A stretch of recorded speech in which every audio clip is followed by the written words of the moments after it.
son at last.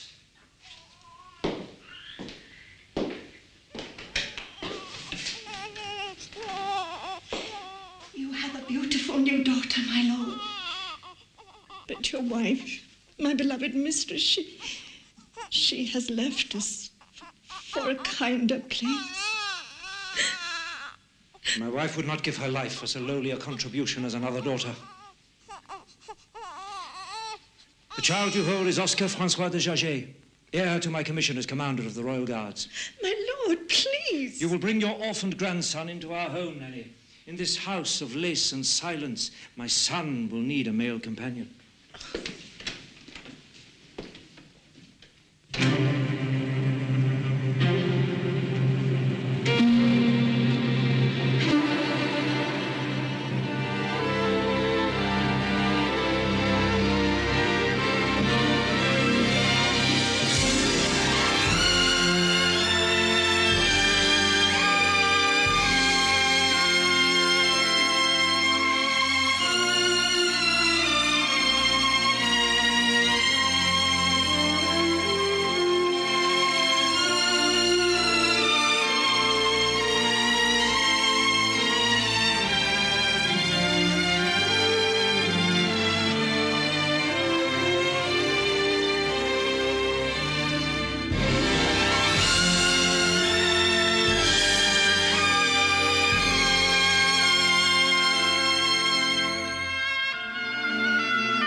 Oscar!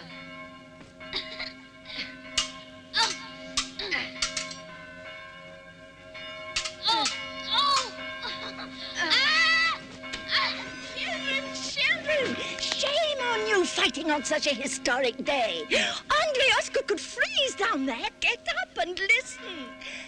The royal family have announced the engagement of the Dauphin to the Austrian Princess Marie Antoinette. They say she is dazzling as a sunbeam, 11 years old and beautiful as a jewel. It is the beginning of a new age, a golden age, the joining of the Habsburgs and the Bourbons. Peace. Someday, when she's queen, I shall guard her with my life. You will protect her, Oscar? I will protect you. Oh, Oscar, for shame. Do you think the princess plays silly games like that? She's the same age as you are, and already she's engaged to be married. Oscar, wait for me.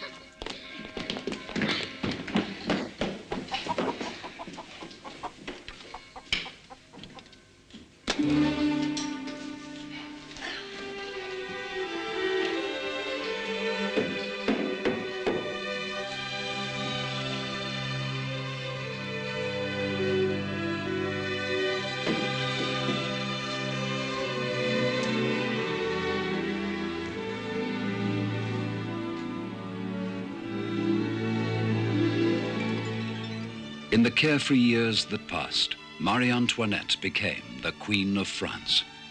Nanny grew a little more tired, and Oscar and Andre grew up.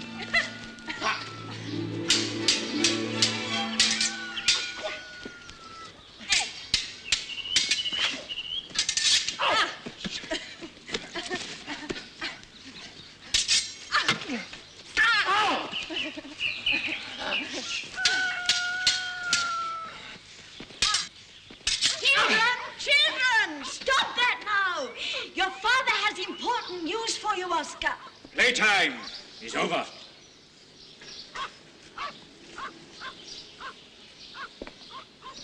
You have been appointed to the Queen's personal guard, Oscar.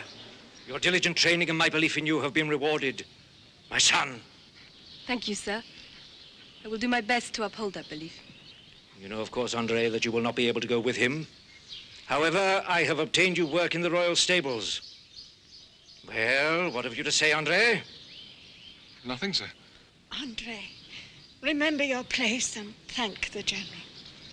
Thank you, sir. I've always dreamed of working in the stable, sir. It wasn't sarcasm, was it, boy? No, sir. Good. Because this day marks a milestone in both your lives. From this day forward, you will each assume responsibility for your separate stations in life.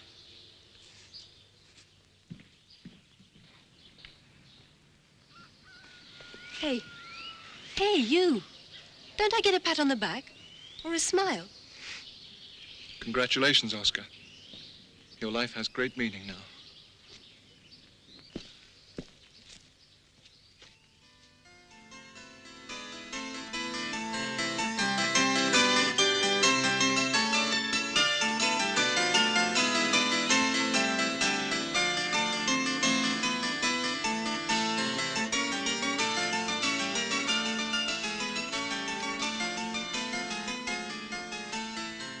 The sea was fraught with lofty waves, the ship kept to its course. The captain cried, "Change tack, my mate," until he was quite hoarse.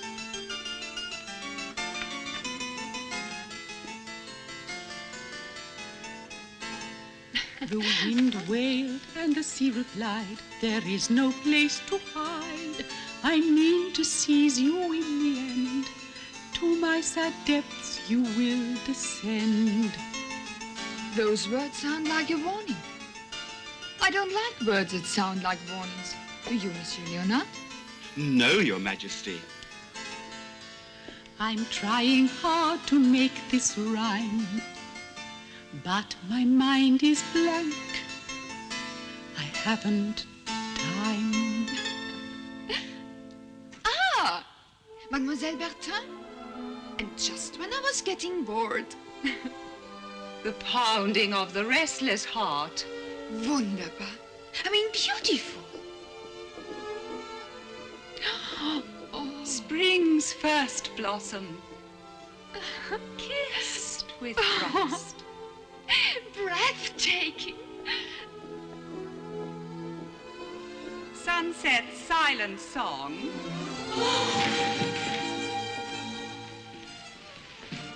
My dear sister, my friend, what is it? Forgive me, madame. My heart began to hurt from all the beauty I cannot hope to possess. Oh, my dear Gabrielle, surely by now, you must know that you can have all you can conceive of wanting, and more. You're too kind to me, beloved. You look as if you are frozen there, Oscar. You needn't remain at attention in my presence. You are free to fall. I was studying a young man on a horse outside, Your Majesty. He's been staring at this window for quite some time now. It's him. It's Count Vers. He's looking straight at you. Lediga. Sablarna dra. Ge vakt. Lediga. Sablarna lediga. Sablarna dra. Ge vakt. Lediga. Should I alert the exterior guards, Your Majesty? By no means. I shudder to think of him being dragged away.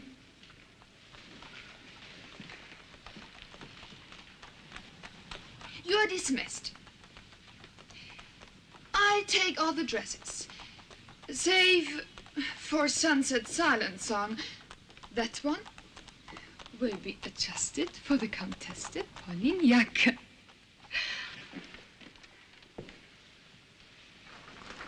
What do you think of our handsome visitor from Sweden, Oscar? I think he is most certainly a beautiful man, Your Majesty.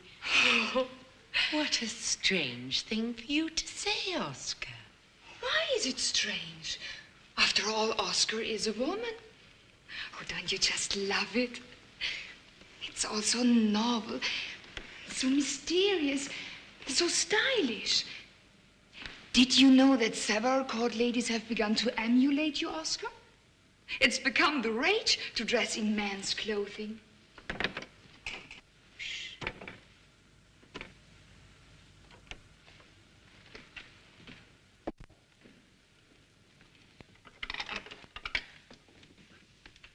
Pleased to see you were doing your duty at protecting my wife, young man.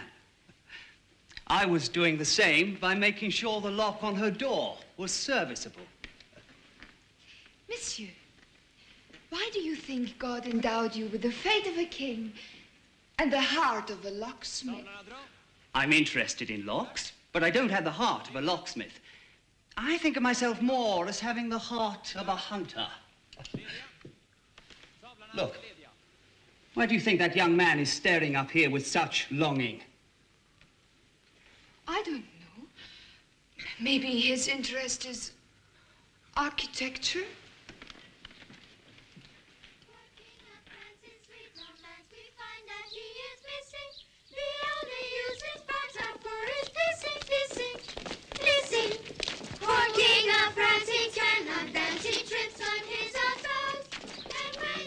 Hear that song, do you? Well, I can tell you, my parts are all there. It's the God's honest truth. There's nothing missing on me. I got bread to pay with, too. Hell, I'll fill your stomach in more ways than one.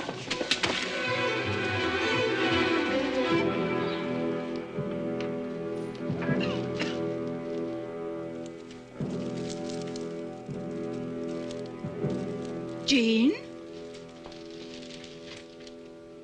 Jean, why are you trying to hide? Jean, that's Mademoiselle Fauche's dress. So? It looks better on me than it does on that bitch. Jean! Well, doesn't it? Doesn't it? Look, what's wrong with wanting a pretty dress? What's wrong with that? Take it off. It's not even dry yet. And I'm too tired to argue. Tired? Tired? I'll tell you who's tired. I am tired. I am tired of scrubbing every day until my hands are bleeding. I am tired of the goddamn unfairness of it all. Oh, I want things. I want a lot of things. And I don't know why I can't have them. Take off that dress. No! Jean!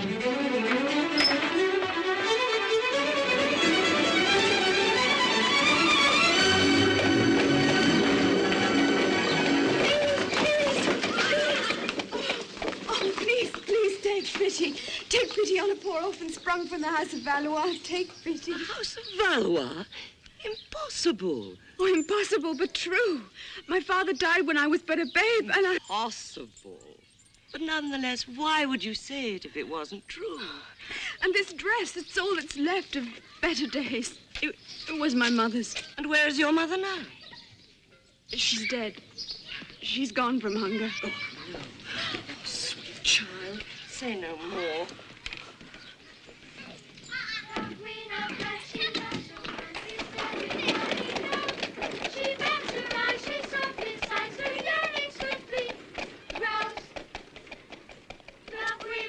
She finds romance in her own garden of Eden. The apples ripe, the snake is there, and souls are come from Sweden.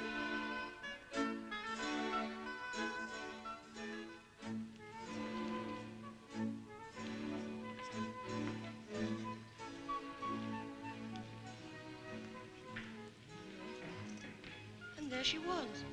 Lovely as a Lebrun painting. Her big eyes filled with tears, starving. My God. Where is the justice, a descendant of the House of Valois, starved? Amazing. My God. In the name of decency, what could I do but take her in? I'm schooling her, refining her, and I plan to adopt her as my niece. Amazing. You'll be legally titled then. And I must be bold in saying that the two of you would make a most striking couple. After all, it is common knowledge that you're in our country seeking a wife, and she will soon be highly marriageable. Excuse me.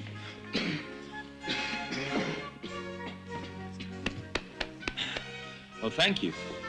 You saved my life. Are you on duty or are you a guest?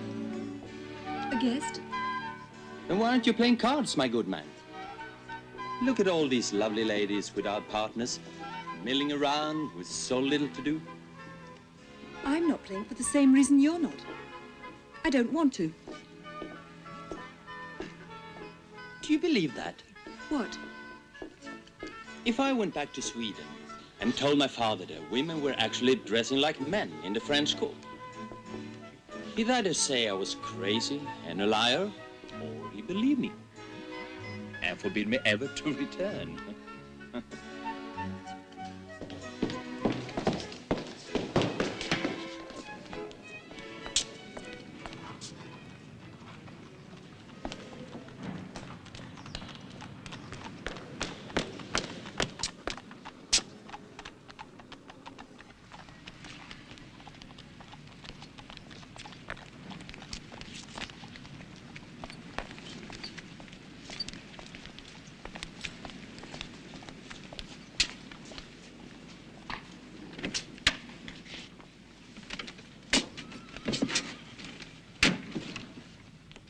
Who was that fop standing in the doorway?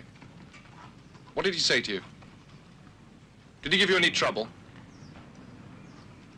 Tell me and I'll go back and punch him on the nose.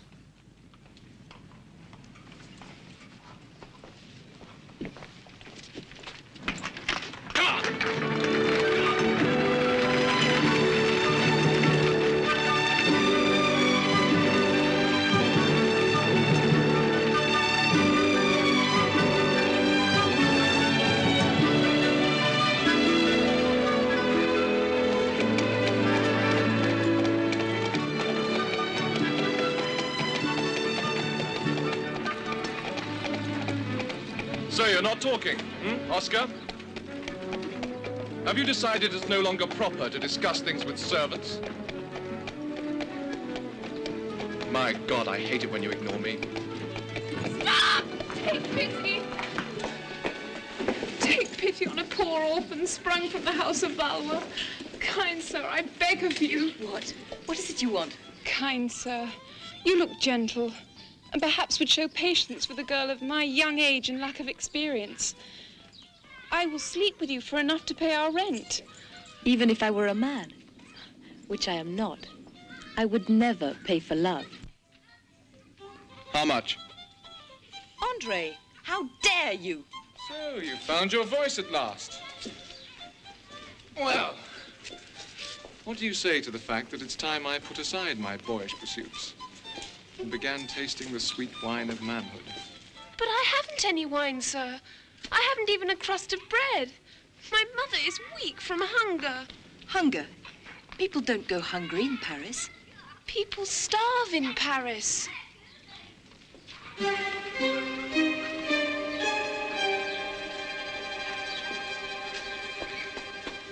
Hey! Hey! What about that offer? Mother! Mother! Mother! Too late, Andre. You'll have to taste that sweet wine some other time. Why didn't you tell me people are starving? I never knew. Why didn't you look? Why didn't you see? We've traveled these streets 1,000 times. Hunger isn't hiding, it's everywhere.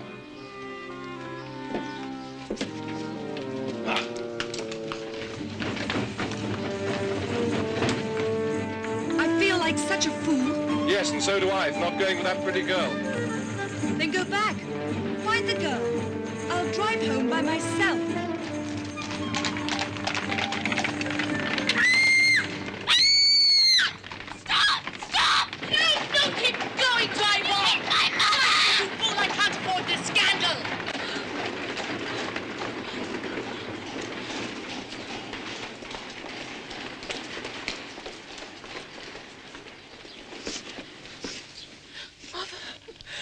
Don't shake like that. I'll keep you warm. I'll make you well. I'll get that lady. I'll make her pay. I swear it. Don't move her. I'll get a doctor. Hurry. You have to fetch a doctor, sir, and you're pinning me in. Then clear the road of this rabble, boy, because I am late, and I intend to get through. I don't believe you understand, sir. Someone is dying. What concern is that of yours? Huh? These wretched people breed like rabbits and they drop like flies. It has nothing to do with you or me. Besides, the fewer of them left, the better. She's dead. I demand satisfaction. And I accept your challenge with pleasure, sir. What is your choice? Pistols. And who will assist you? My companion and brother. The place? Chantilly. The time? Sunrise.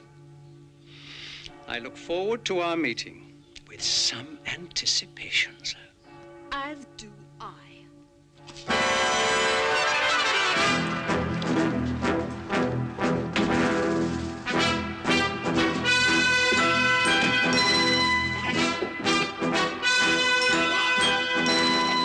Because Oscar grew up heedless and happy, she fancied the whole world was that way. Until this night, she never knew that the masses of France were moving swiftly from bleak hope to the brink of despair. Honor, whatever the word means, can't be worth your life. Besides, he doesn't even know your name, does he? Or does he? How can you risk your life to uphold your name when he doesn't even know it? But I know my name, don't you see? You can't go. You cannot go. I won't let you go. I'll tie you up if I have to. But I will not let you go. Shh.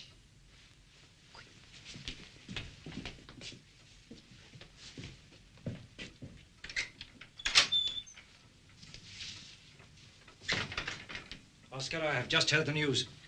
What have you to say to me? Nothing, sir. What can I say? It's done. Then may I state that although I find your defense of a dying commoner questionable, your readiness to defend the honor of the House of Jacques fills me with great pride.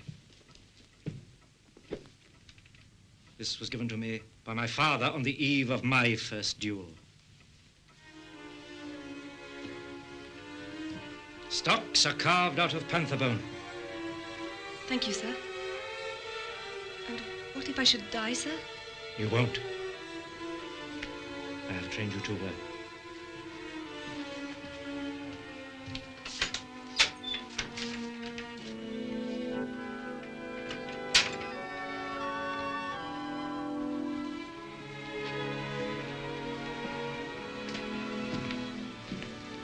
Then it's settled. Andre, stay with me tonight like you used to. Things were so simple then. And they're so complicated now. We can't turn back the clock. We've grown up. Please, stay.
I thank God it wasn't you, Oscar.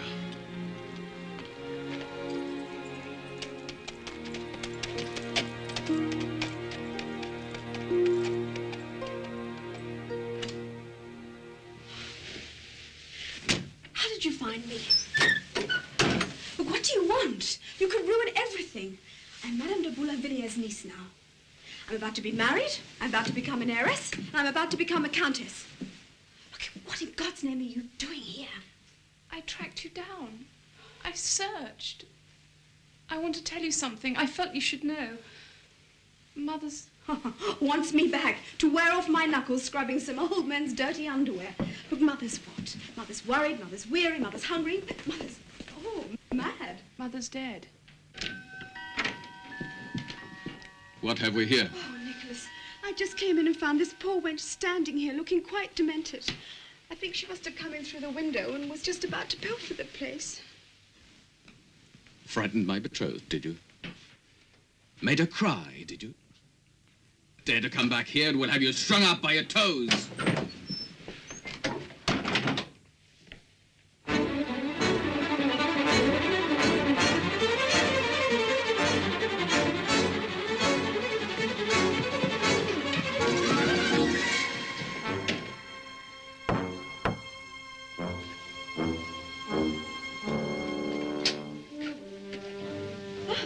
Cardinal de Rohan. How nice that you remembered. How could I have forgotten? And how is your dear auntie? Oh, unfortunately, she's still confined to her bed. I fear for her. You know, we've known each other for such a short time. And yet, for some inexplicable reason, I cannot help but feel that our destinies are already intertwined.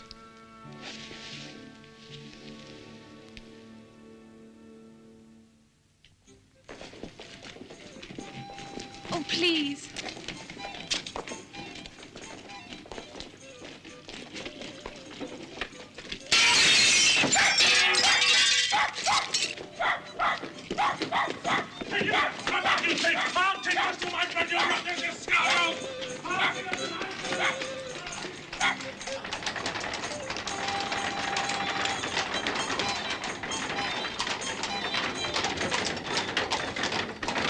Are you hungry, little one?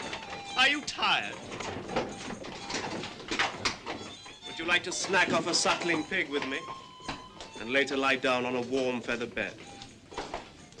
I don't bite, you know. Or rather rarely do I. I'm a simple, pleasure-loving man who likes warm encounters. We all do, don't we? We all like warm encounters. Close in the dark, with no other sound but our hearts pounding. Rosalie! Wait! Just a minute. Where are you taking that girl? I'm taking her nowhere, young man. I was simply asking directions to the opera when I was seized with a sudden desire to kiss her hands. But were I not outnumbered, I'd take great pleasure in poking your right eye out with my cane. What? What did you say? I say goodbye, young man. Good day.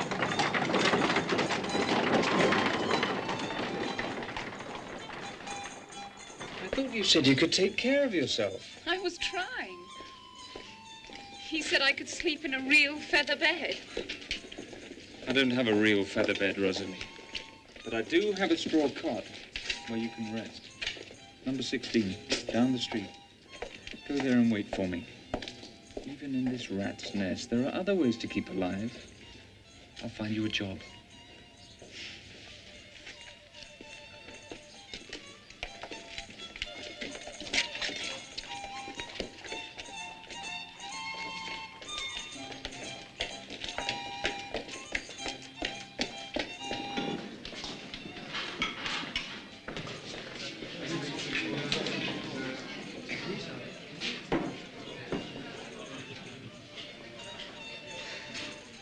So, Andre, my friend, answer this riddle. Now that I've learned to walk and talk and fight like a man, and even think that I think like a man, why can't I kill like a man? Because you're not a man. What What did you say? You heard me. Say it again. Because you're not a man.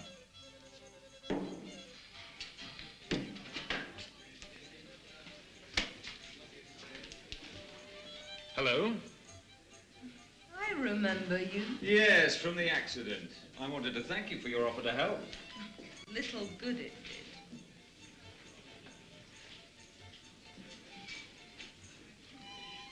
I remember you, too. Maximilian de Robespierre. I remember your coronation speech. I remember the passion. I remember how it moved me. How did it go now? Let me see. Please, no. I'm afraid I'm beginning to feel some embarrassment over that speech. Like everyone else, I was so full of hope for the new reign, so optimistic then. And now? Now, quite naturally, I feel fear for the royal couple and for the whole of France. How dare you criticize the crown, Monsieur de Robespierre? You, of all people. Perhaps, with a little loud criticism, the crown will straighten itself out. Perhaps if enough of us raise our voices in protest, this country's wounds will start to heal. It's too late for that. You don't heal wounds that are starting to rot. You cut them out. I think the royal family should be amputated. Bite your tongue, sir. That's treason. That's blasphemy. Ah. Well, a good thing about wooden soldiers is that they're carved with blinders on them. Hmm?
Oscar!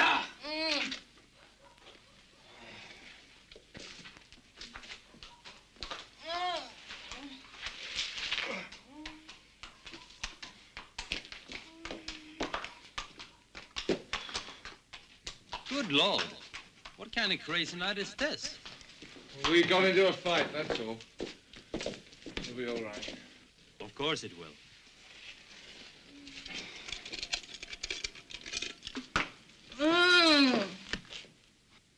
Still, it's also curious. Come, here, let me help you.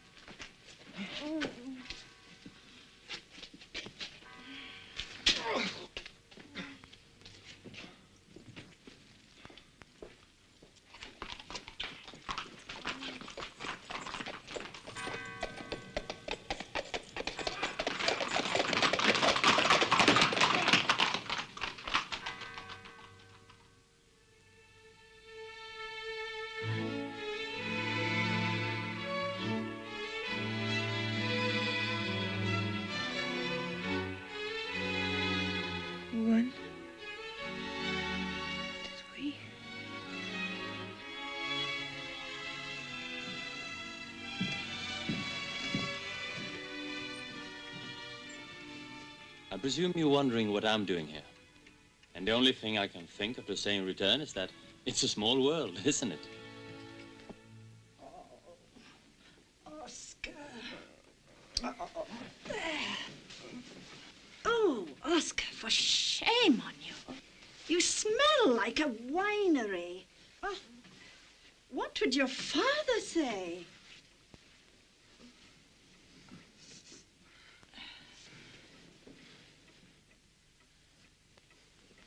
How does your head feel? Confused. You know, you should build up those muscles of yours. You wouldn't have taken half the beating if you weren't so frail. Oh, please leave. Did I say something wrong? Did I offend you? Oscar is very tired, sir. She needs to rest. She has had a long and difficult day. She? She? Oscar is a lady? Yes, sir. It seems to me that any fool could see that Oscar is a lady. You must forgive me, madam. Being a stranger here, I simply didn't know. And I beg your pardon, Lady Oscar. I was beginning to wonder about myself. Because each time I looked at you, my mind repeated, that soul is far too lovely to be a man.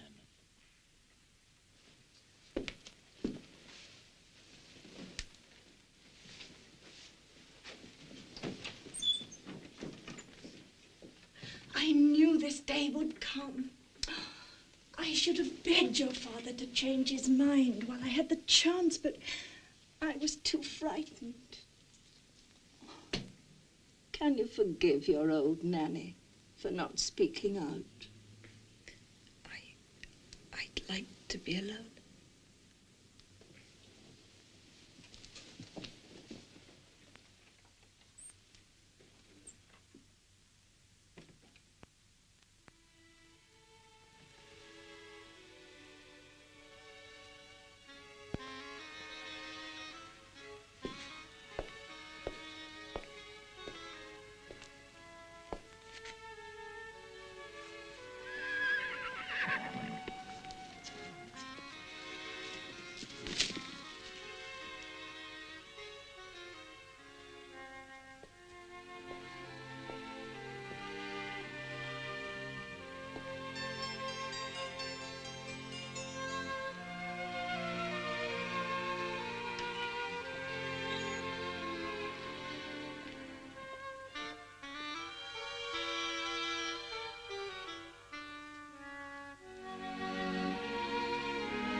But secrets are for telling, aren't they? And nothing freely given is for free. As Marie Antoinette fulfilled her young passion, the hidden eyes of a whole country watched.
Yes, I've just had a shock, that's all. Oh, please.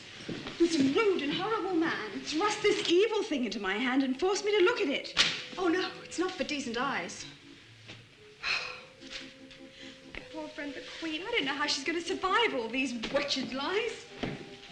Forgive my surprise, Jean, but I must confess my ignorance heretofore of your friendship with Marie Antoinette. Oh, I try not to flaunt it. Then perhaps you might know why. Although I remain her most devoted servant and admirer, she has never once spoken a word directly to me at court. It is profoundly mortifying to me that she seems to have no use for me at all. Ah, Your Eminence, I'm sure you're exaggerating.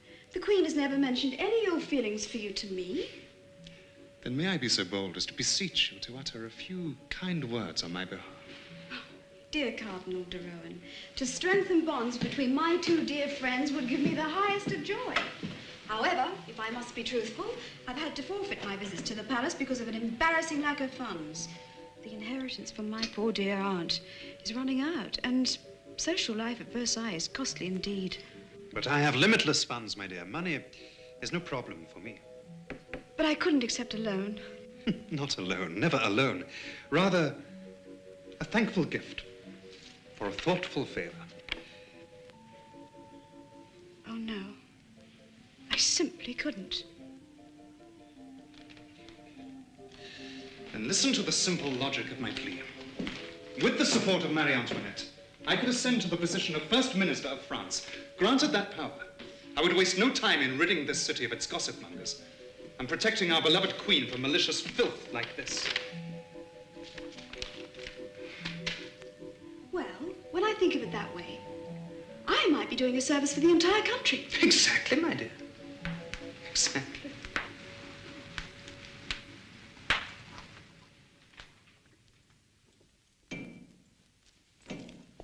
Let me have a look. I haven't seen it yet. Do you like that picture, Oscar?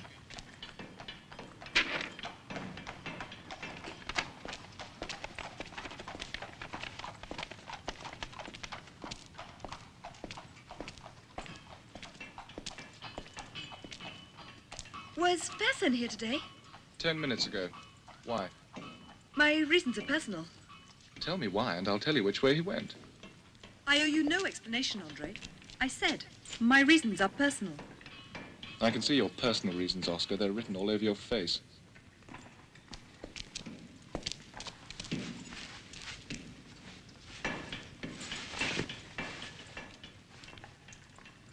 I only say this to you because I don't want to see you hurt.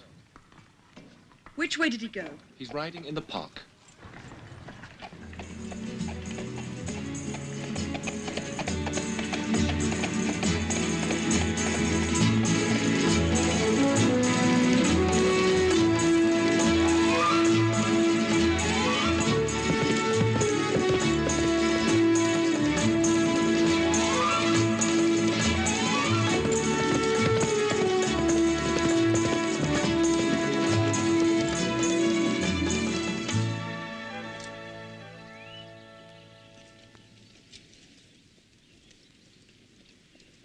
Lady Oscar.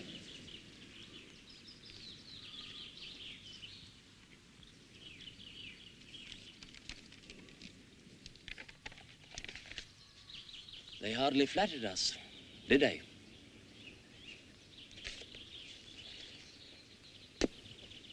You needn't look so shocked. I've seen this before, and a dozen like it.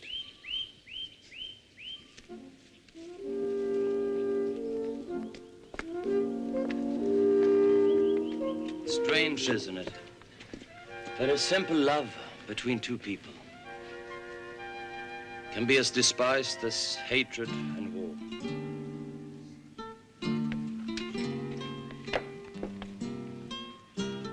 Then it's true. Not for long. I won't be endangering her position any longer. I'm leaving as a volunteer in the Marquis de Lafayette's expedition to America. But there's a revolution going on there. The country's one big bloody battlefield. You could die. That would make my plight a much simpler one, wouldn't it? Would you do me a great favor, Oscar?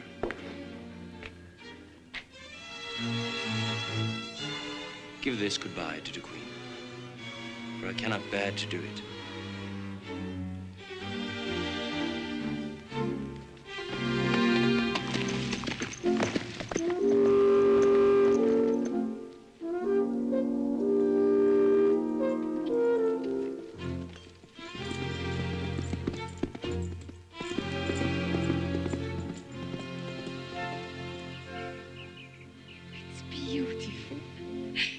Exactly as it looks in my mind. And it's all there. The little thatched hovels, the hayricks, the dovecots, even the dung heaps. They won't smell, will they? Of course not, Your Majesty. Good. I'd rather nothing smelled or soiled the fingers. And I would prefer that none of the peasants be old. The milkmaids should have rosy cheeks. And the shepherds should be chosen for their broad shoulders. I'd like to be strolling through the grove, picking berries, and thinking about nothing. And I'd see the hamlet like a life-sized puppet show before me. A moving painting made of real people doing real things. Hubert Robert will personally paint the cracks in the walls of the dwellings. I shall hand-pick each peasant. Whatever you can conceive, we shall create for you, Your Majesty. Look, soon we'll be able to sit right here in a real barn and churn real butter. Is something bothering you, Oscar? Yes, Your Majesty. I've been trying to discuss something privately with you for 3 days, and I haven't found the opportunity. Oh, Oscar. Why didn't you speak up? You know court etiquette doesn't apply here. You may address me without being addressed first. Thank you, Your Majesty. I thank you, monsieur. I wish to reconsider the river. I'm not sure it has become meaningful enough by meandering as purposelessly as it should. But, Your Majesty... No, no. You may go now.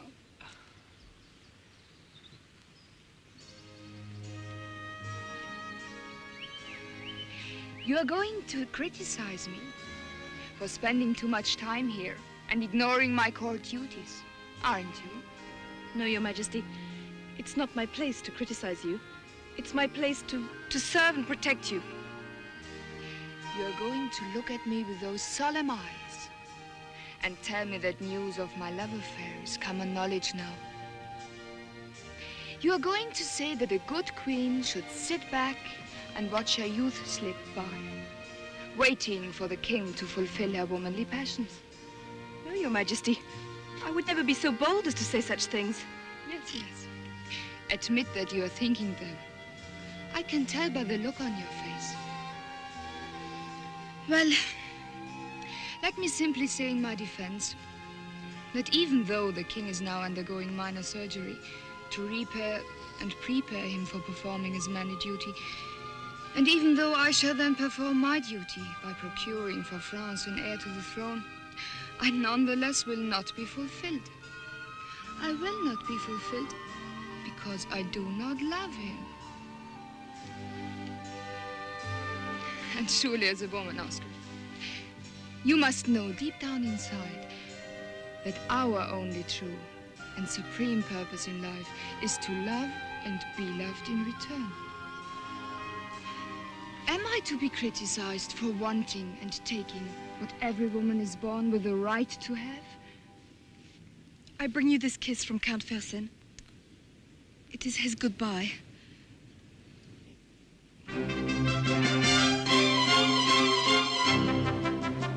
Why would you wish to hurt me, Oscar?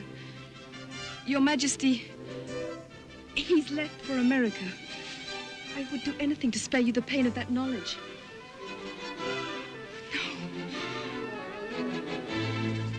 I said no. I forbid it. I absolutely forbid it.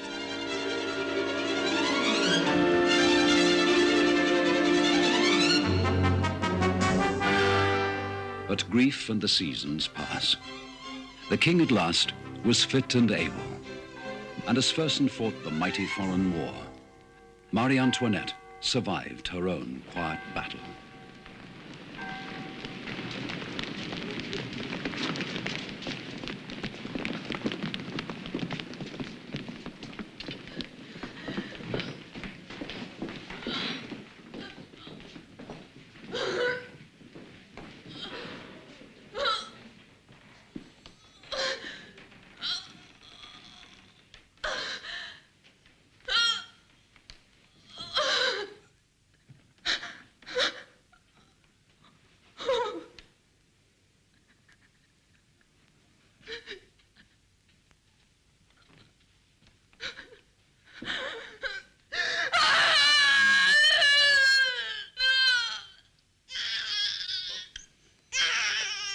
Is it an heir?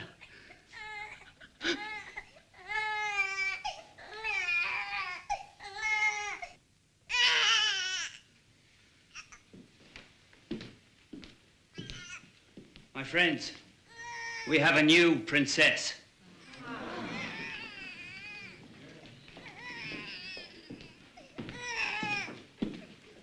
Of course, my good man, you do remember that you will receive only a quarter of the fee you would have received had you delivered an heir. Unfortunately, sir, my memory is intact.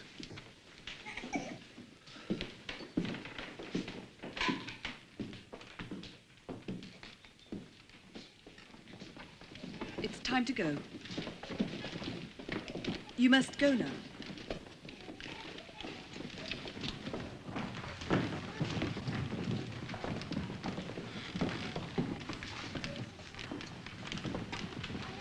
The spectacle is over, sir. It's time to go home.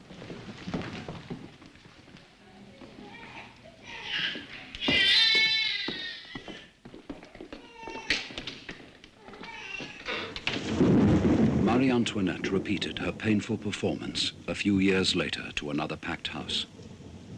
And just as America was successful in its war of independence, so too was she triumphant in producing for France the long-awaited heir.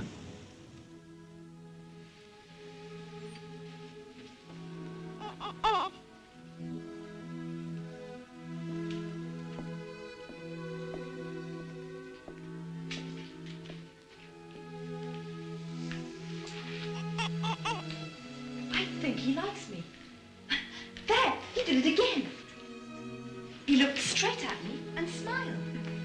Someday you'll want one of those warm little bundles yourself, Oscar. You wait and see. Me? Oh, no, Your Majesty. Never me. And why not? You have everything necessary to produce one. Except for one thing, that is. Now, what in the world do you think I'm referring to? A man, of course. Of course, a man. One of those wondrous creatures who have hair on their hands. Have you ever loved a man, Oscar? I have a dear friend whom I love as a brother. And there was another man once who made me feel very strange and confused. Had it been love, you would have known. When I first looked at my true love, I knew. Do you think he's dead? I don't know, Your Majesty. Oh, Mama, who's there? I keep forgetting you can talk, little one. Who's there? Tell me who. Someone who should have returned long ago and didn't. I come bearing two treasures, dear heart. One a feast for the eyes, and the other a treat for the ears. Which do you prefer first? I make it a rule to always look first and then listen. Monsieur Böhmer, if the box you carry contains the necklace you have been telling me about, I'm afraid you should whisk it away. In my weakened state, it might prove too great a temptation. That's exactly what I'm hoping, Your Majesty. Just a peek, my love. Its brilliance will give you strength. see a glorious feast. And to think that harlot du Barry would have had that hanging around her neck if fate had not intervened. The gods knew that the necklace would be far more becoming around your lovely neck, Your Majesty. And at 1,600,000 livres, it's a bargain. But do you think it's worth my kingdom? The king would send me back to Austria if I presented the treasurer with such a bill. A time payment could be arranged. No, I remain firm. It's possible motherhood has done the impossible and made a frugal woman of me. However, I thank you and bid you good day.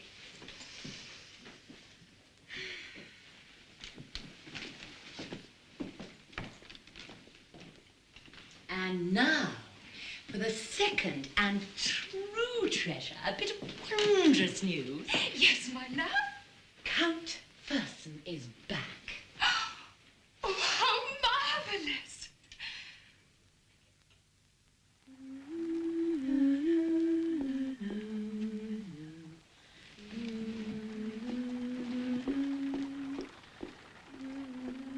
When the ladies at court see this, they'll all have to have one. In a slightly different shade, that is. Take away the plumes, please, and add some peacock feathers. The lords are selling their country estates to keep their ladies in fashion. Soon they'll be as hungry as we are. And we'll be the ones responsible for their downfall. Oh, God, how I love that. I hate them so, each and every one of them. I hate only one, the bitch who killed my mother. And someday I'll go to Versailles, and I'll find her. You? At Versailles? Oh, come now. Lady Rosalie. Girls, girls, wagging tongues make idle fingers. Rosalie, I want you to deliver this dress to the Jacques manor. Explain that it's late because every lady at court needed a new dress for this particular ball. God only knows why. Perhaps God's not the only one who knows. Perhaps it's because the Queen's lover's back.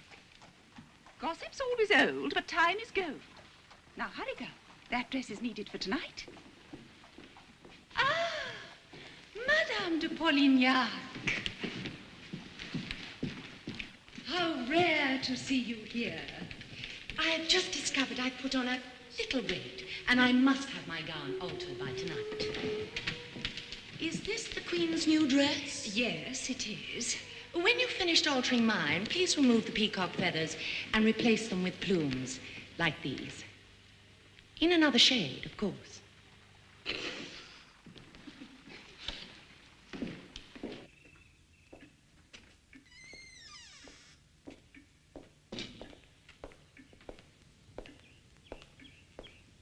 I have a delivery from Madame Bertin's dress shop, sir. Are you sure you have the right address? All the Jacques sisters are married and no longer live here. The name is right here, sir. Come in, and I'll ask. I know I've seen you before, but I can't quite place where. You look familiar to me too, sir. I'm not a sir.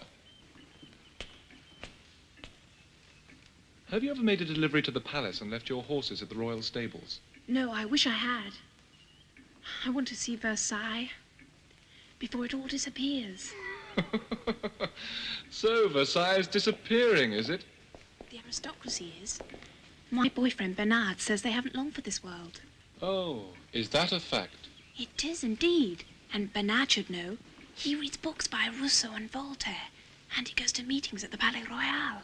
Well, it's too bad he can't come with me to Versailles tonight. Then he'd see just how healthy they all really are. Oh, please, please, if you're going, take me along. I do so want to see it. But I'm on duty. Oh, please, no one would have to know. I could hide in your carriage. All right. I'll take you. Oh, thank you. Oh, Madame Bertin said to say that the dress is late because the Queen's lover is back. What did you say? I said the Queen's lover is back. Then that's the answer.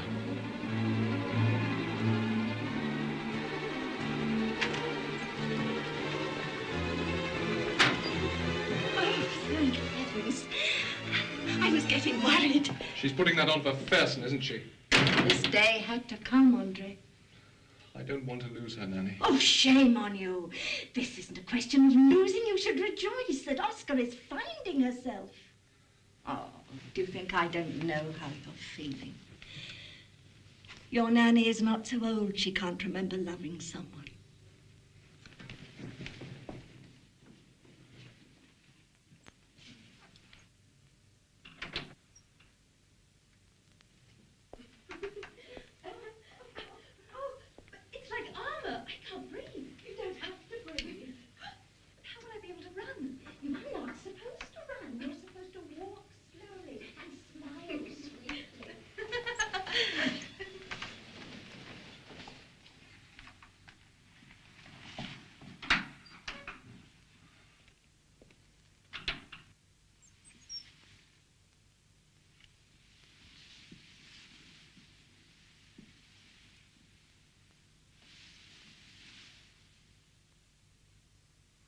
You're beautiful.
Like a cool breeze on a hot summer day, you have refreshed me with your presence.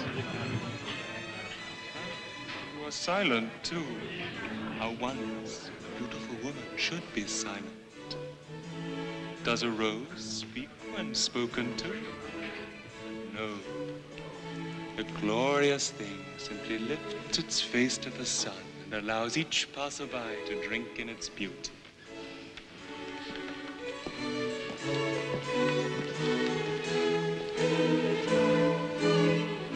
And a snowflake, a snowflake floats silently down, catching on one's finger and allowing for a brief moment a glimpse of pure perfection before going on its way.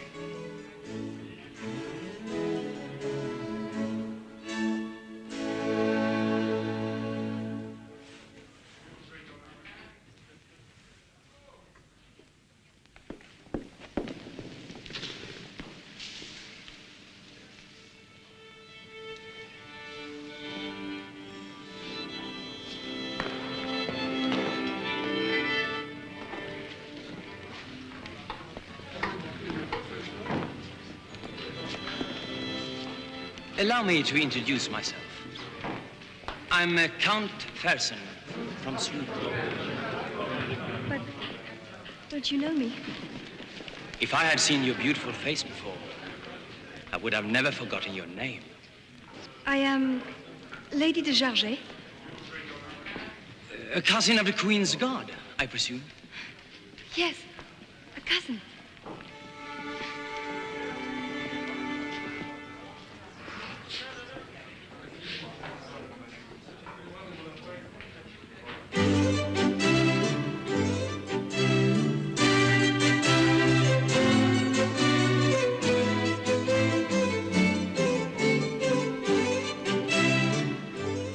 amazing how much you look like Oscar.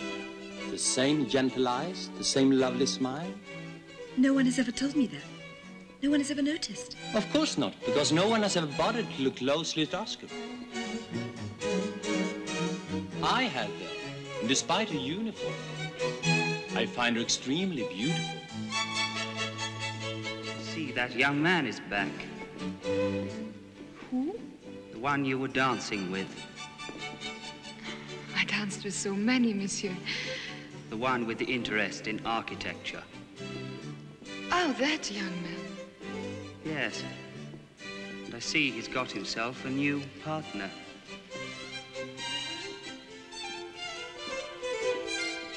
I wish Oscar were here tonight. I last saw her under trying circumstances. And it would be a pleasure for me to tell her that I'm feeling much better.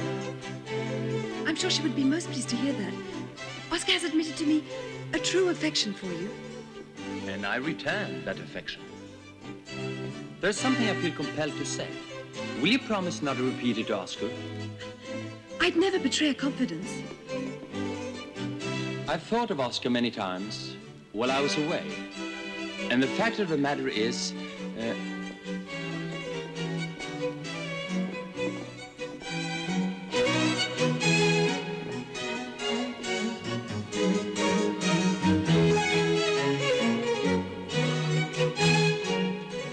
You were saying?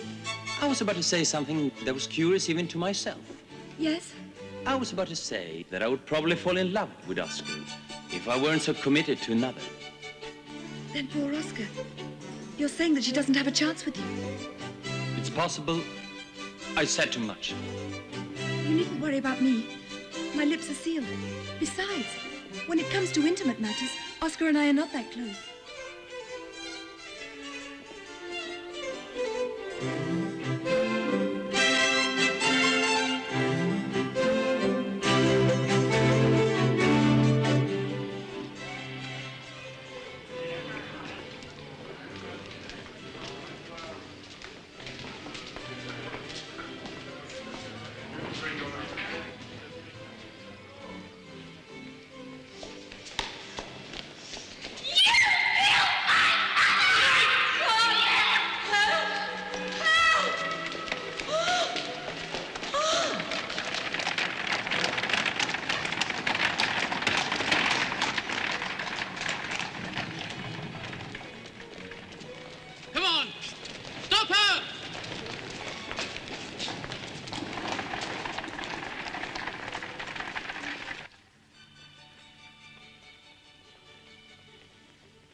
God, it's you.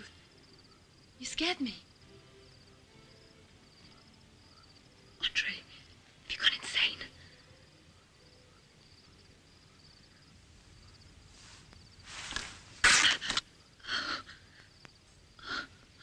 I love you, Oscar. You have no right. Oh, you're wrong. I do have the right. I've loved you for my entire life, and I have the right to keep on loving you.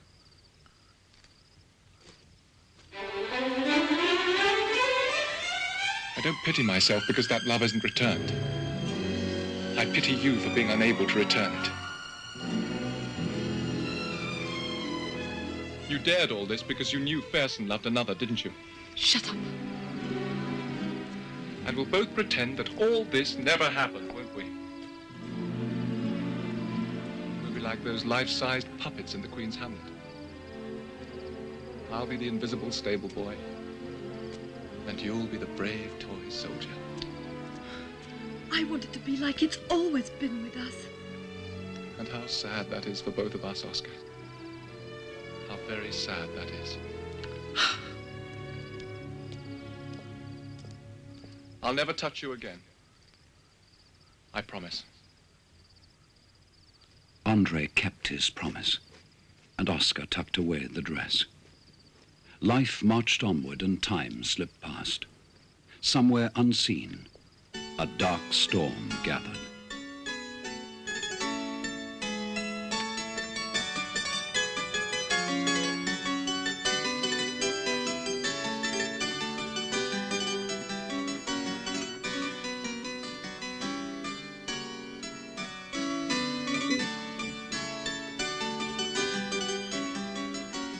I could sit here forever looking at beauty. If only I could command that autumn never turn to winter. If only I could command that I never grow old. Oh dear, the king is coming with the Minister of Finance. I'll just pretend they're not here.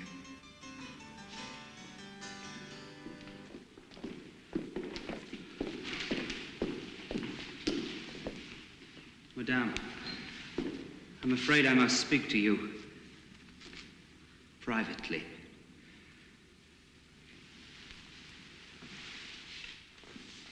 You may return to your games in a moment, children. I won't be long.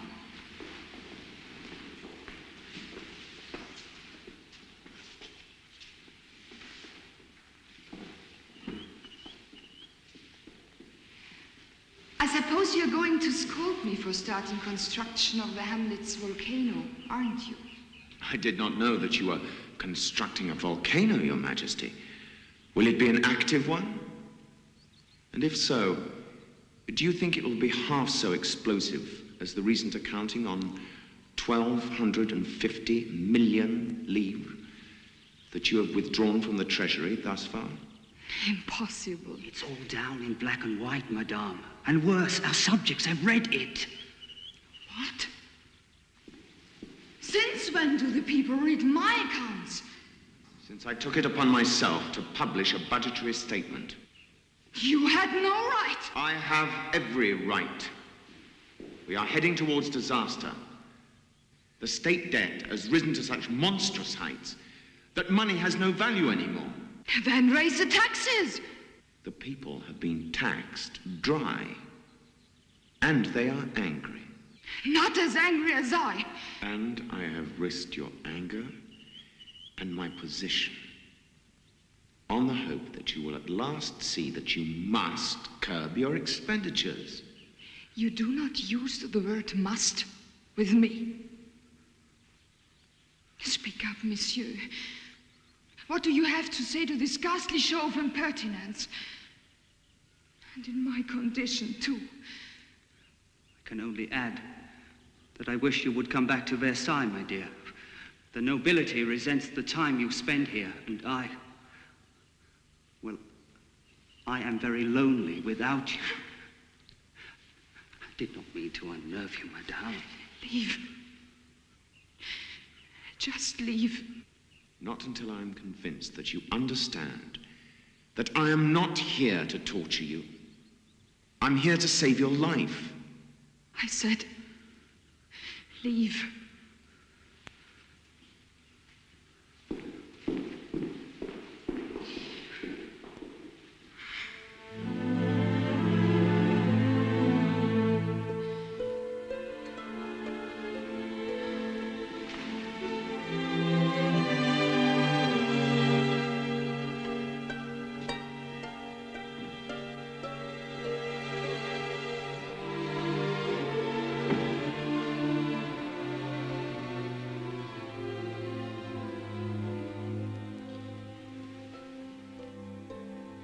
It's because of me, isn't it? They criticize you for spending too much money on me.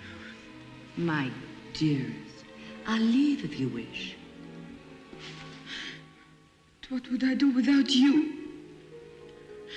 God knows I'm deprived all else. Dear heart, I fear I shall perish of boredom. Never. You have the high drama of your childbirth to look forward to, haven't you? And after that, there are endless other ways to embellish one's pleasure. There's the theatre, for instance. You've always wanted to be an actress, have you not? That's it. Oh, What a wonderful thought. Who needs the volcano? I'll build a theater instead.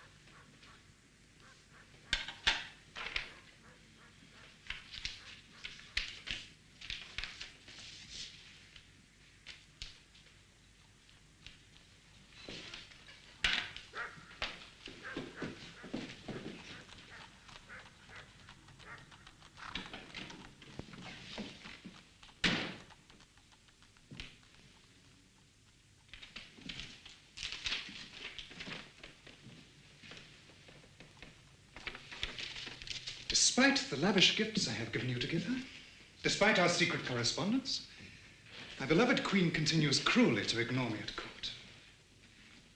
I'm baffled. Well, then how little you know of my friend's desperate need to be sure of those she forms an alliance with. But how can I reassure her of my total devotion? Well, there is one last test.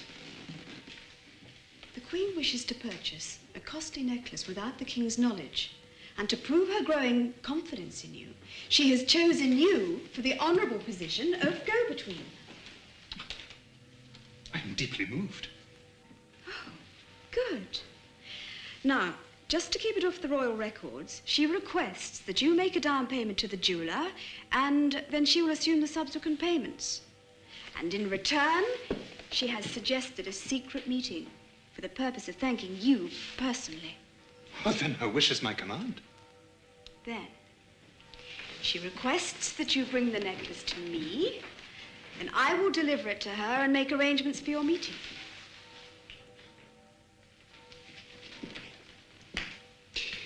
It will be my greatest pleasure. It gives me great pleasure to be able to assist my friends in their pleasures.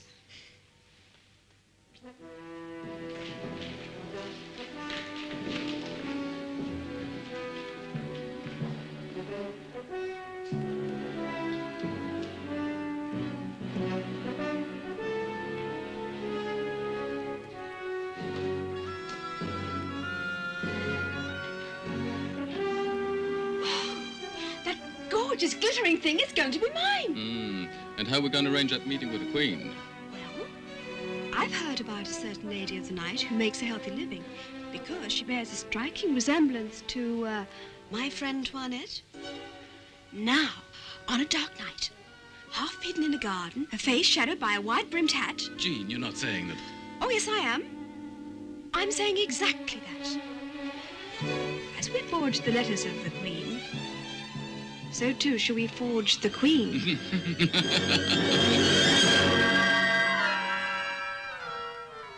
Imagine the prettiest little woman in the world.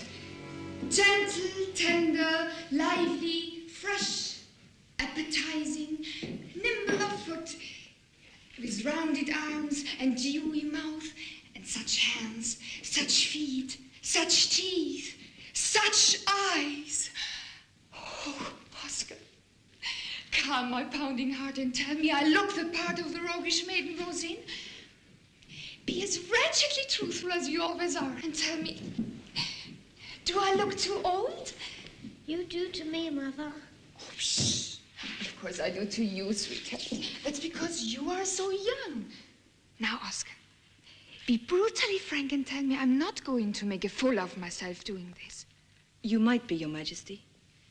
And I will be brutally frank by telling you that I feel there is great danger in presenting the Barber of Seville to the very people that it criticizes. The king has banned that play. And if you do it regardless, you're making a mockery of him. Oh, Oscar. Everyone loves to have fun, don't they? Monsieur de Beaumarchais is an absolute genius and the rage of Paris. Besides, I asked you to give me an honest opinion, Oscar, not a dishonest one. From now on, I forbid you to express opinions that are not truthful.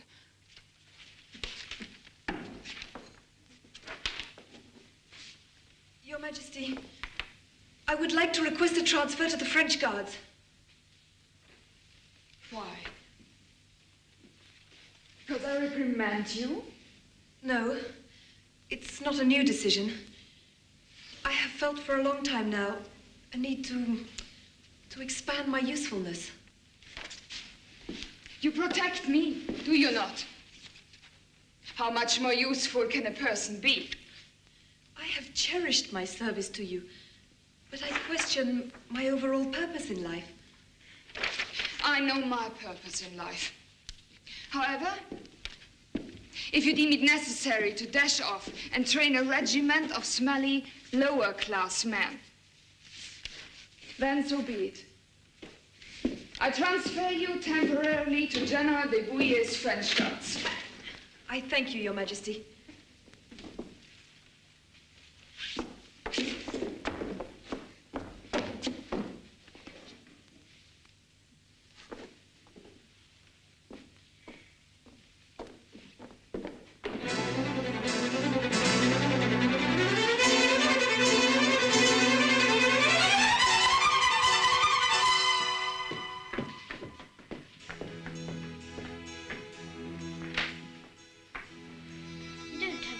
Madam, I will protect you.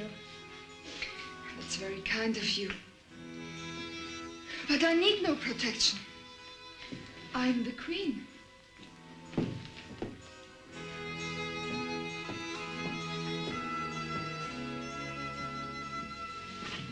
And as Queen, do you know more than others do? Yes, I do, dear. Because God decided it was my destiny to rule, he quite naturally made sure to properly equip me for the task. And could you tell me, is it true that the good die young? Of course not. After all, I am a supremely good person. I'm growing older and wiser each day. Madame? Yes, my love.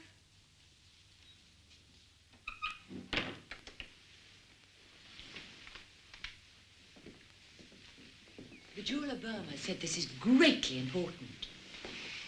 He kept on repeating how thrilled he was that you had bought a certain costly necklace, and how he hoped that you hadn't forgotten the terms of the agreement. What agreement? Doesn't the fool know that I'm an actress and I've lines to learn? And what is this and this? I simply refuse to have my life cluttered with trivia. Dear love, tell me the truth. Do you think I'm simple and ordinary enough to play the maiden Rosine?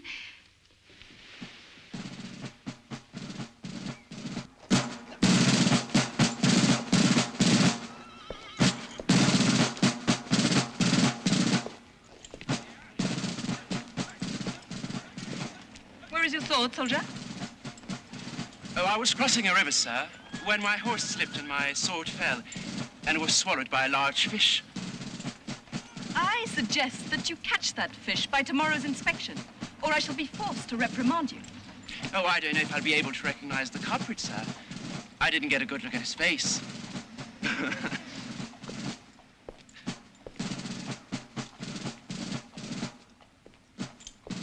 Your sword, soldier? I don't know, ma'am.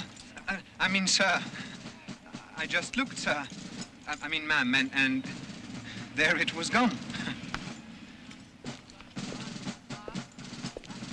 Stand up tall. Let me see your head held high and your chest out with pride. I will let you see my chest, sir, if you let me see yours. You're all dismissed. You will remain confined to your barracks until your swords are found and your attitudes have changed. I said you are dismissed.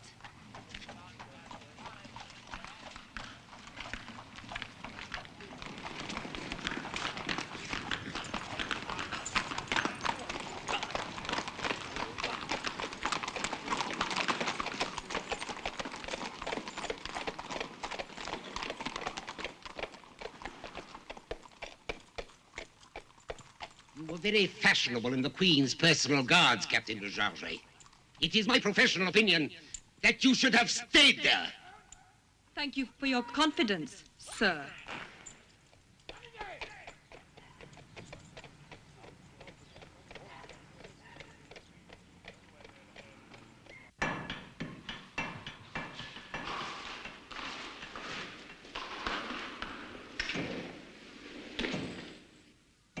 My men hid their swords today, just to torment me. Did they? Or did they sell them to keep their families from starving?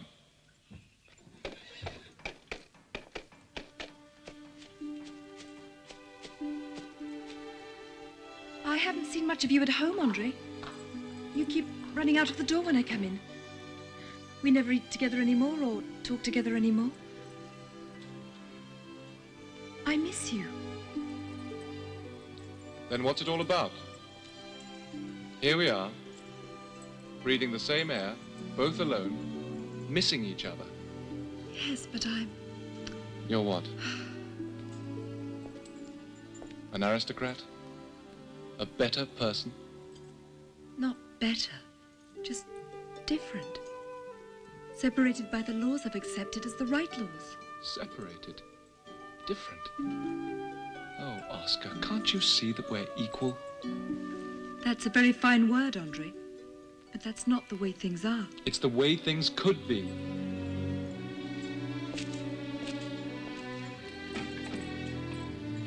Equality exists in America. A man can love whoever he wants in America. He isn't told he doesn't have the right. Yes, but thousands of people have paid for that with their lives. I would gladly give my life for the future equality of France. Then you'd have nothing. You'd be dead. I would have everything. Through my death, my life would have great meaning.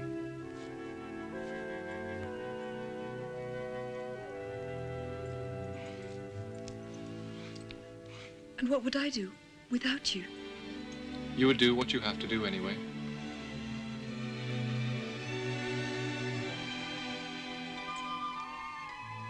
You would find your own dream.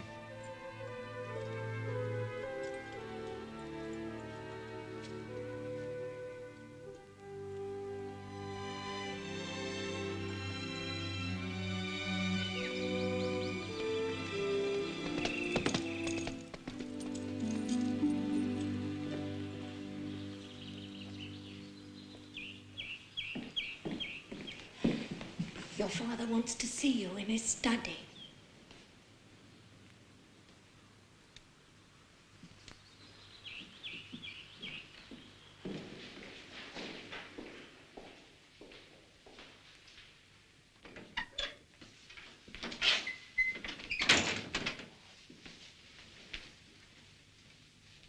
Do you remember me? Yes. What do you want? You. If this is a joke, I hardly find it humorous. It isn't a joke. The silly's not without its own humor. You see, I have convinced your father that it will be both politically and financially wise to reconsider your future and consent to my request for your hand in marriage. Oscar, this is no laughing matter. Count de Girardet is one of the wealthiest men in France. You're exciting when you laugh, Oscar. Are you as exciting when you cry? My daughter has been taught not to cry. How unique. Oscar, you will not question this action. You will remember only that it gives me great pride that the name of Jacques will be united with the even more powerful name of Girardet. You will be a countess. And you, sir, shall be richer than you've ever dreamed. You are a mystery that I wish to unravel. I shall announce our engagement at a ball at my manor. My only request is that you wear something more becoming to your womanhood. A dress as beautiful as the last. A white dress.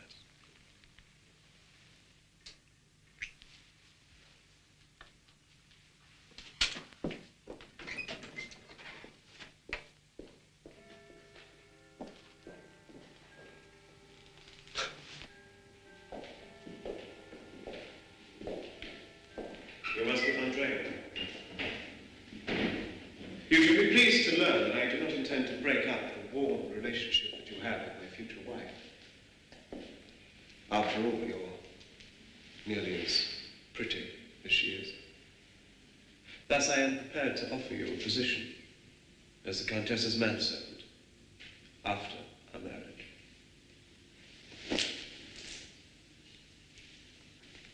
I don't know if that would be wise, sir. As you can see, I'm very clumsy with good wine. I could pull a little gold dagger out of my sleeve right now and stab you in the heart. I would be well within my rights. But being a seeker of higher pleasures, I prefer to watch you suffer slowly.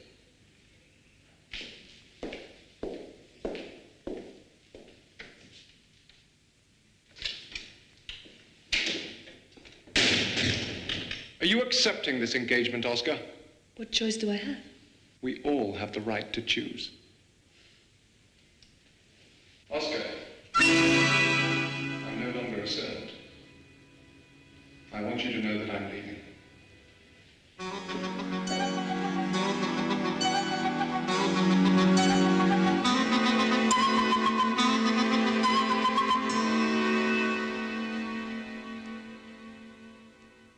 Whatever possessed you to think I would ever meet you, write you, ask foolish favors of you? My mother despised you, and I despise you. Your Majesty, I realize now that all the letters and the documents were forgeries. Jean de la Motte deceived me. And where is this woman now? I do not know. Have you the necklace? It is in the woman's hands. Monsieur, don't just stand there. Arrest him! I have no choice but to put seals upon your house. But I bear one of the most distinguished names in France. To treat me so disgracefully would enrage both the clergy and the aristocracy to such extremes that we would all be forced to pay. He has a point. In this explosive atmosphere of public unrest that exists today, a scandal of this magnitude might put our entire governmental system to the test. Let it be questioned. I have nothing to hide. I am the Queen, and I'm innocent, and I refuse to have my golden name tarnished by lies.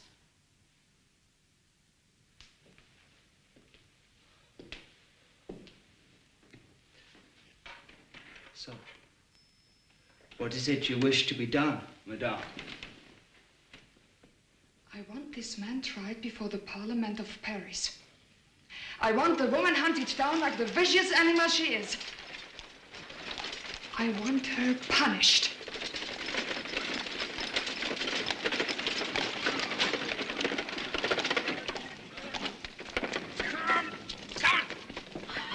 And so be it. The guilty one was not the only one tried and punished in this case. For with the Cardinal's acquittal, Marie Antoinette was sentenced to the open hatred of her enemies. The storm grew closer. Gentle breezes gathered into bitter winds. Poor thing, tortured and dragged half dead to the Salpêtrière, a hopeless victim of the Queen's greed. Or lust. The Valois now admits she was Marie Antoinette's lesbian lover. Oh, no. Oh, yes. But where did she find the strength? Cavorting each night with Fersen, as she does. No, thank you. What in the world do you think is taking Oscar so long? Well, my dear, word has it that Bertin's seamstresses have been working around the clock on her dress. And Monsieur Leonard himself is doing her hair. No. Yes. Pity. She made such a gorgeous man. I think soon I shall be calling you father, and you'll be calling me son. Oscar has always had the courtesy to call me sir, and you may do the same. And when the heir is born, we'll all settle upon calling you granddaddy. A simple salute at times of greeting will suffice.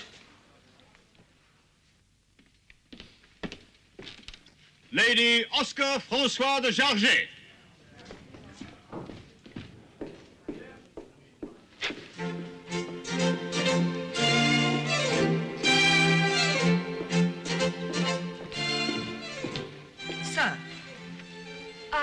sorry you had to leave without me, but I was deciding what attire would be most becoming to my womanhood. How do you like my choice? I like it far better than you thought I would, my darling. We'll see how much you like it before the day's over.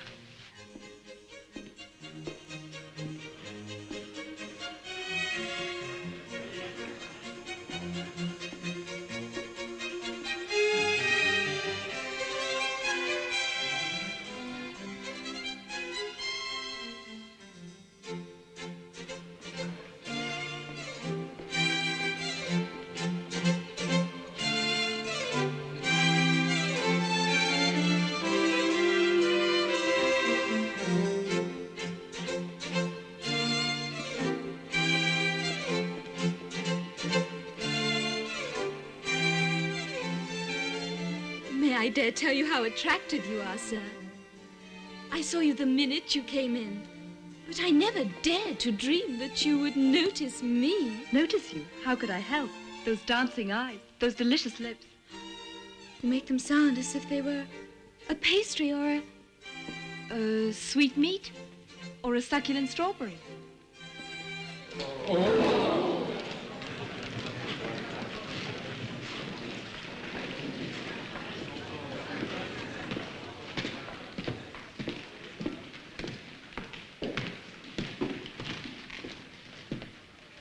Perhaps next time you make a business transaction, you'll make sure what goods you're buying. It'll save you the embarrassment of having to return them. I don't return goods I've paid a high price for. I study them closely.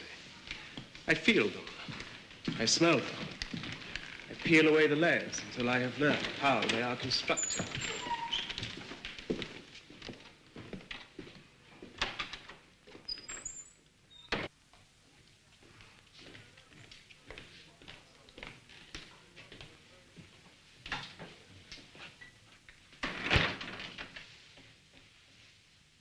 Do you like stuffed hawk? The market is sad. Fire and ice. Do you like soaking in scented baths and sleeping with silk pads over your eyes? Oh, what a delightful task I'm going to have, schooling you in the amorous arts. The secret skills of warm encounters. Come and sit down beside me. You repulse me. Well, that's a start, my darling. Not much, but a start. I love you. I have the right to love whom I wish to love. I will not marry you. I would choose to marry your dog first. Well, wouldn't it be entertaining if it came to that?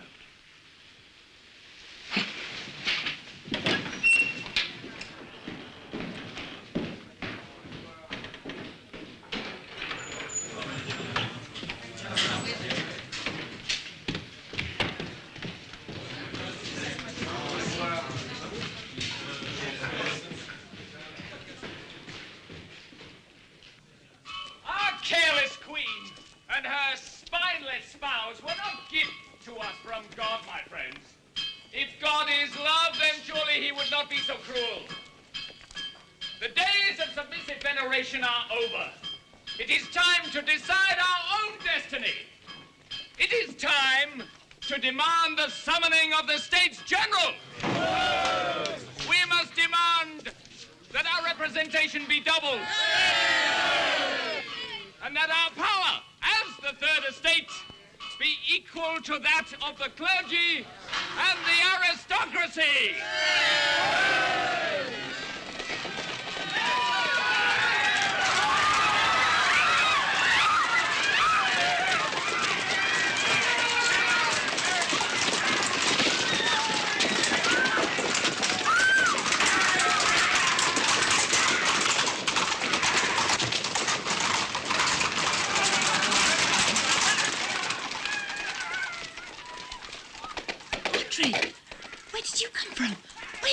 I've been staying with friends, Bernard and Rosalie.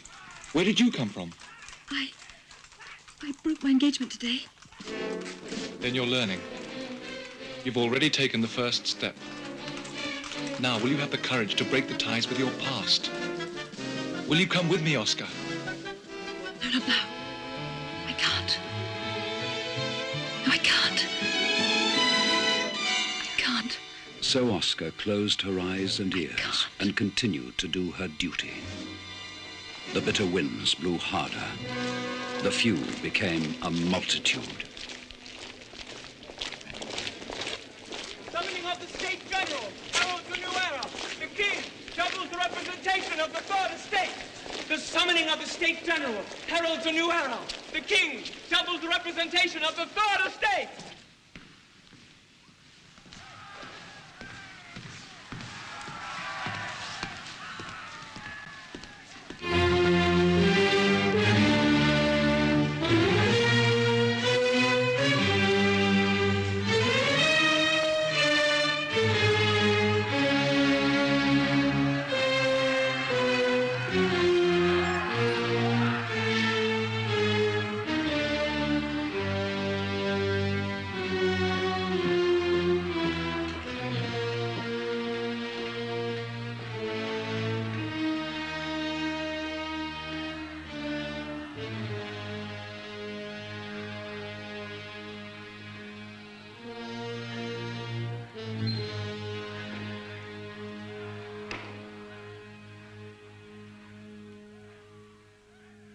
It gives me great joy to be alive today. Perhaps all the rioting everyone feared will be averted now. Perhaps. I never knew there were so many of them, that their voices could be so loud.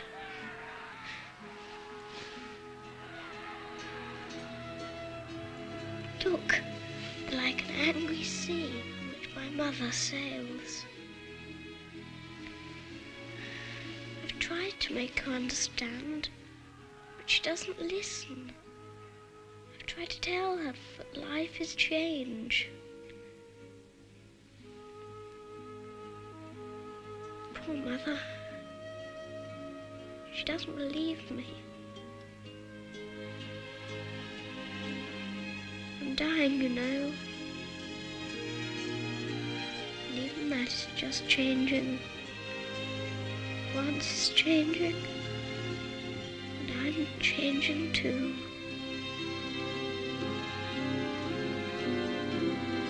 The little prince died, and Marie Antoinette sold her silver to pay for the funeral. The bells tolled for 40 hours, but the people were so busy shouting with their newfound voices that no one stopped to listen.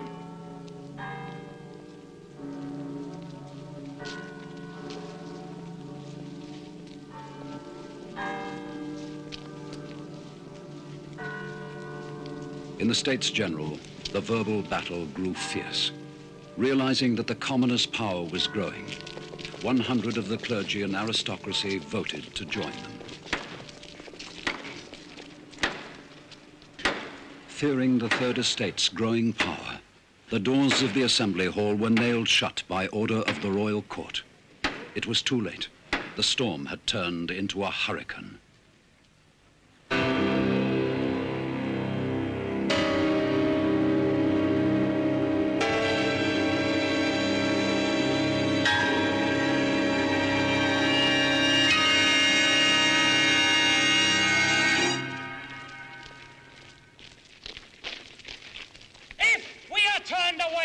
Assembly Hall, we shall go elsewhere, my friends.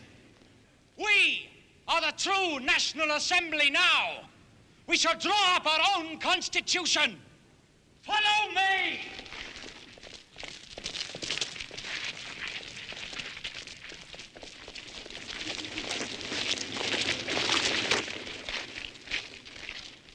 Clear the streets.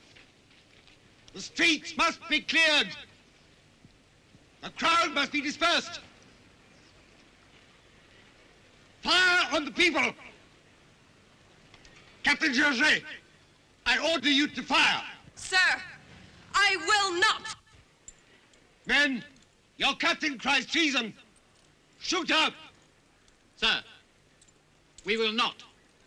Then you are all under arrest. Captain Jacques, I shall see that you die for this.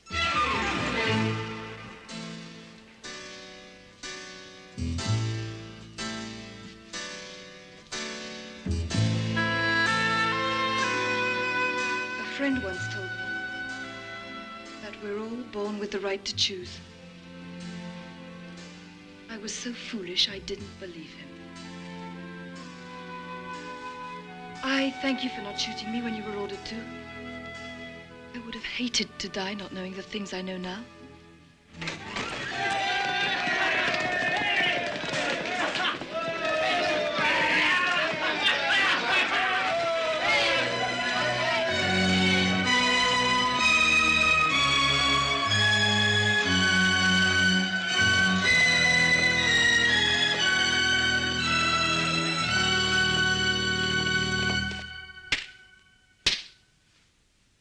Sir, I dared to come back to make you understand. The command I was given was contrary to all I'd been taught. It is not your duty to question a command. But how could I fire on the very people I'd been trained to protect?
I will spare your life if you give me your word that you will let us go. My name no longer has honor, boy. I will suggest that you kill me.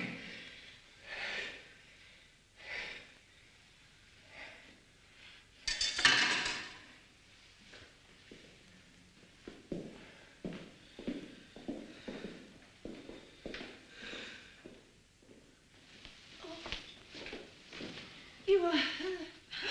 Oh, my dear child.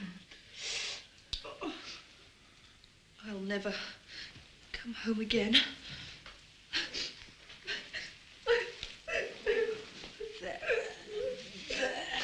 I have waited so long for these tears that this is not the time for them. This is the time to rejoice.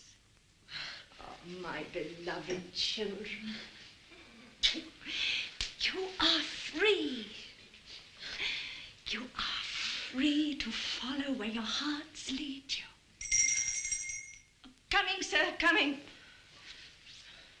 Nanny, Nanny. You mustn't worry about me. I can live the rest of my life on the joy of seeing you together.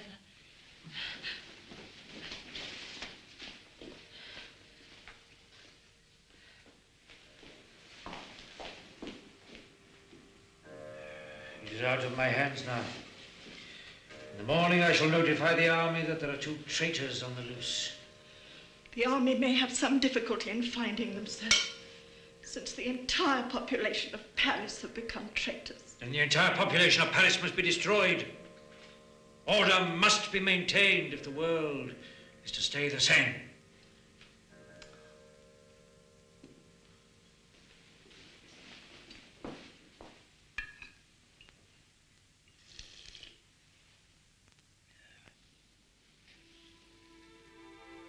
Be brave.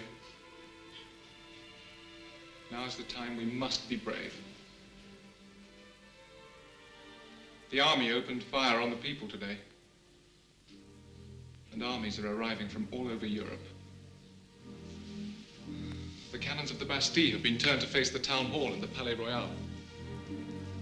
In the morning, the citizens will arm themselves and storm the Bastille before it's too late. Oscar, I don't want to leave you. But I'm going to have to join them. Then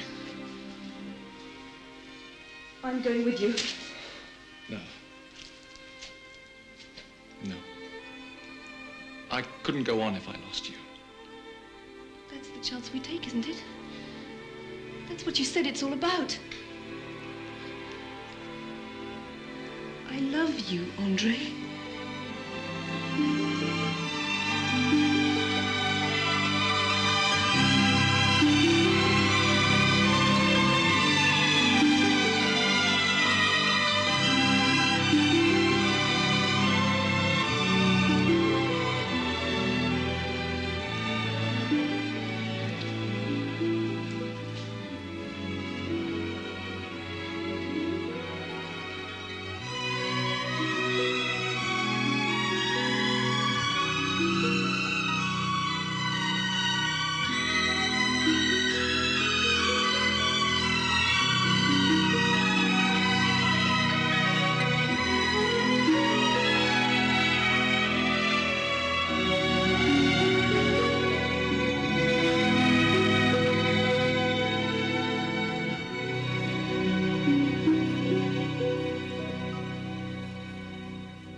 Despite the storm that raged and howled, the morning of July the 14th was a bright one.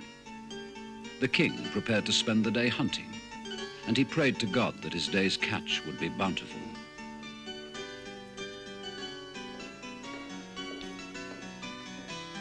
The queen awoke in the arms of her lover and listened to the distant sound, thinking it was the whistle of the summer wind. Why don't you come away with me before it's too late? I have no fear. I've done them no wrong. I am their queen.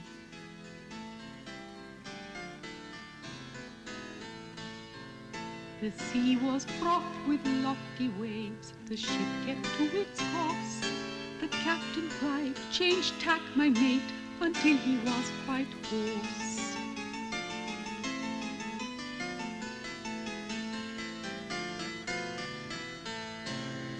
The wind wailed and the sea replied, "There is no place to hide. I mean to seize you in the end. To my sad depths you will descend."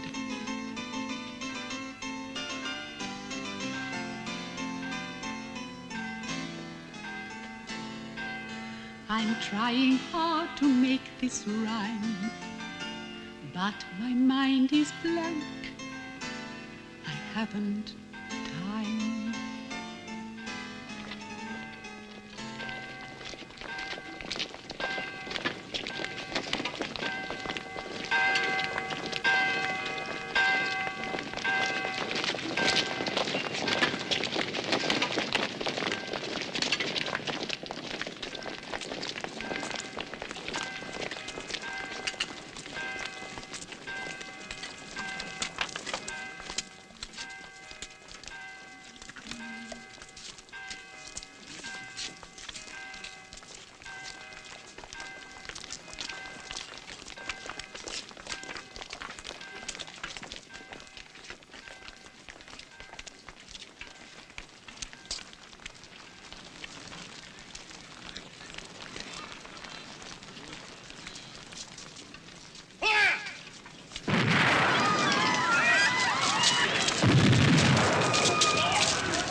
Now is the time we must be brave.